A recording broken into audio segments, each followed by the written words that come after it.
Hi everyone, Christina here with the Romantic Revolution. I must apologize for having disappeared and not come online as much as I wanted to for this year, but I'm back. Yes. In church today, Pastor was talking about marriages, and one of the things he mentioned was the need for mentorship.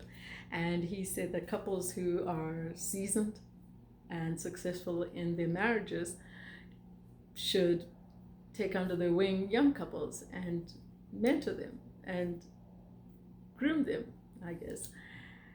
And also putting the onus on young people to find couples that have been married for, a long time to do some hand holding. And I could have lived out of my seat. Oh my Lord, I was like, yes, yes, yes, this is what I've been talking about. If you read the beginning of my guide, not so much the workbook, the whole intro comes from this perspective to say that when I was growing up, I saw this. I saw my brothers go through this and their friends. I saw not just deacons or people with pastoral positions in church, but even just couples that, had also been mentored and were doing well. They took on young couples that were courting, took them under their wing. It was also a great safe place to go and hang out and have some, nice time with the person you were courting, and also engage with this other couple, and they would open up their relationship. We've talked about this before, and they would discuss with you what they went through, the early struggles they went through, the challenges with the in-laws, the problems, and all the other things that you may need to know. And because it's not a once-off or a 3-week crash course, but a relationship you build with them, your lives become a little bit intertwined. And it was a beautiful thing to watch, a beautiful thing. And you'd have this young lady looking forward to be a mom one day, being taken under the wing by one who's still having her children, and she gets to learn stuff, gets to see stuff, but not so much now from just being taught about how to raise kids. Like, we were always given little lessons whenever the baby came around with your cousins or your siblings. But now you're learning from somebody who's also shared other things about marriage, so they're putting that in perspective for you. How awesome and how wholesome. If you are focused and planning on being in a successful marriage or a successful relationship, this is something I wholeheartedly recommend. Identify people who can do this for you. If you already have found the person that you want to spend your life with and you're already courting, then I would definitely recommend you have the discussion together and you find which couple that you both admire and respect. It has to be mutual, because anytime they give you advice, you have to be open to it and willing to implement it or discuss it, or at least find the couple approachable enough to, kind of like question the reasoning, question the logic. If you respect them so much that you just say yes ma'am, yes sir, but you never feel confident enough to ask them stuff, you're going to have a bit of a challenge. You need to have enough of rapport with them where you can talk. So I highly recommend that.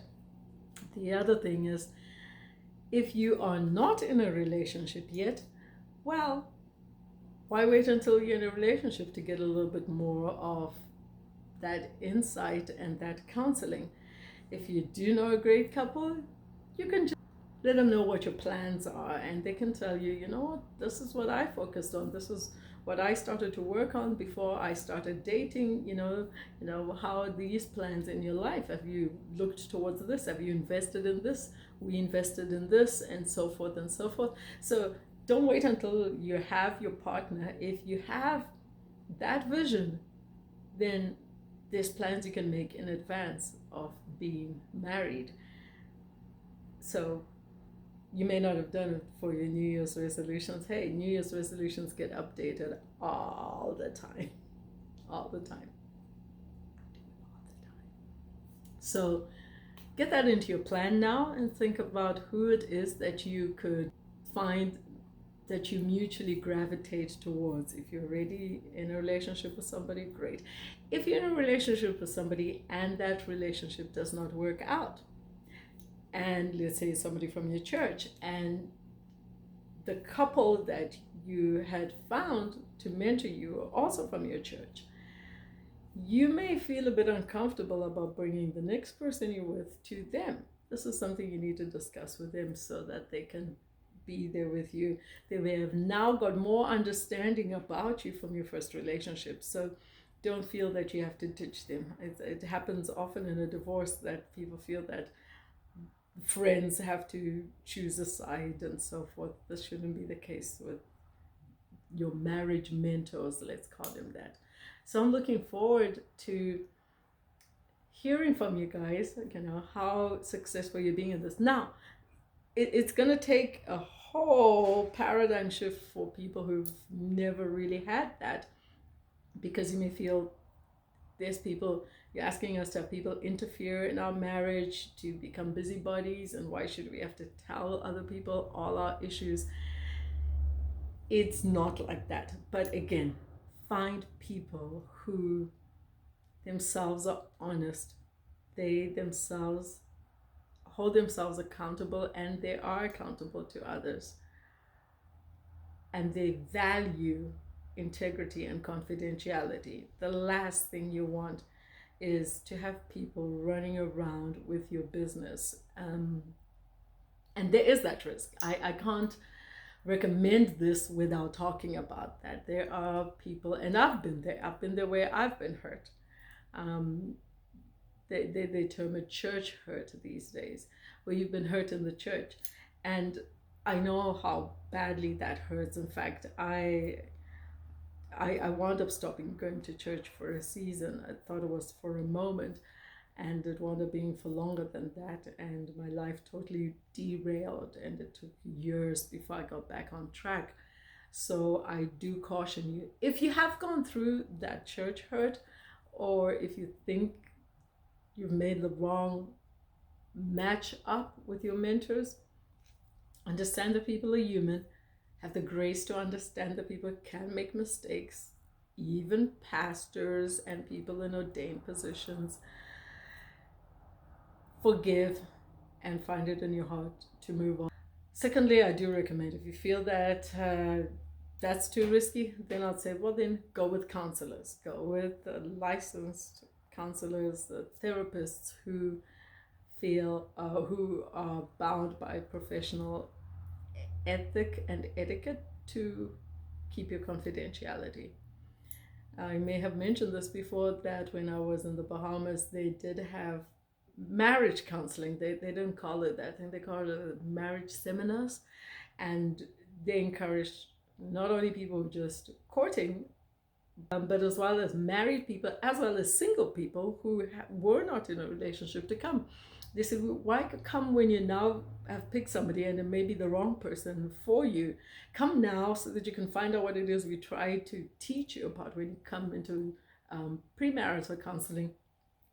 Get that understanding now, so that when you go out, you now have the right head on your shoulder. And then after you get married, it would continue. You would continue to go through the counseling. They would match you up with a great pastoral couple on the staff.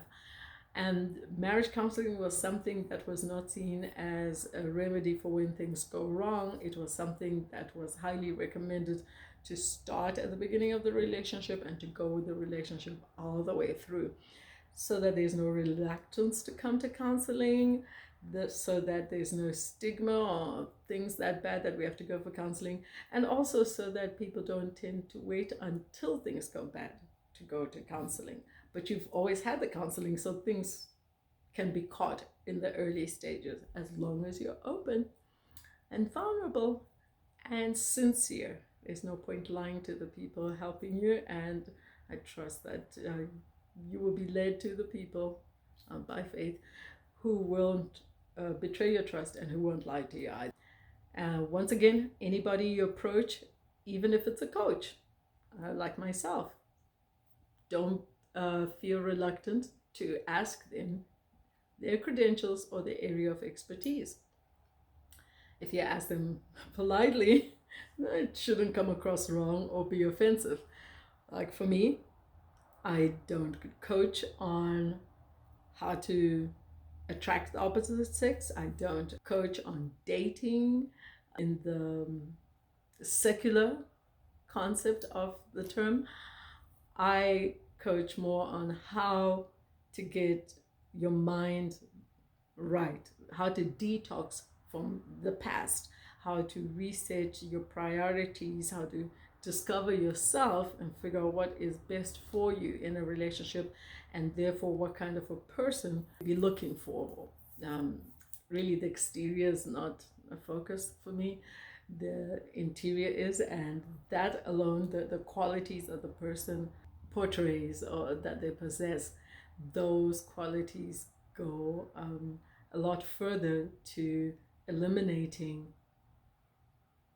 the candidates that wouldn't be suitable. I've said a lot, bring it all back again. Get your resolutions in a little checkup, edit, revamp, restart, and look at what your goals are for a relationship. If you already are in a relationship and it's going well, bravo, but still, even if it is, get mentorship. If you're not yet in a relationship, get mentorship. Find somebody who can guide you towards your goals. You can get a couple in your church that you feel you can confide in.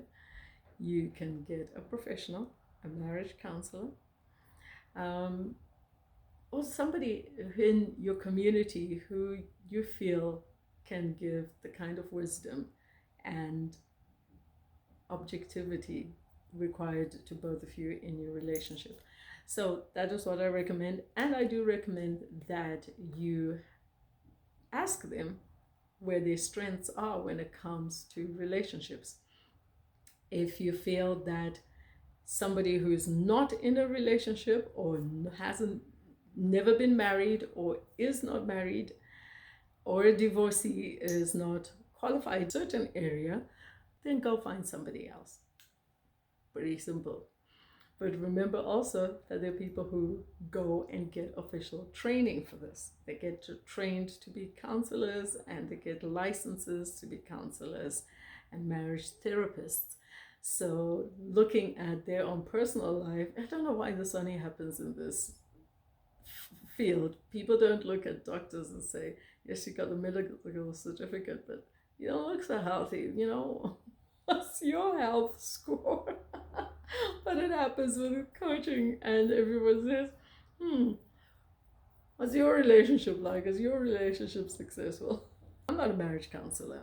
I may go towards the training for that, and in some years be licensed to do that, and that would be great. It would be something I would be passionate about. For now, have an awesome weekend, whatever's left of it for you, and I'll see you, I think, in about a week's time, just there around Valentine's Day. All right, Christina with the Romantic Revolution, saying bye.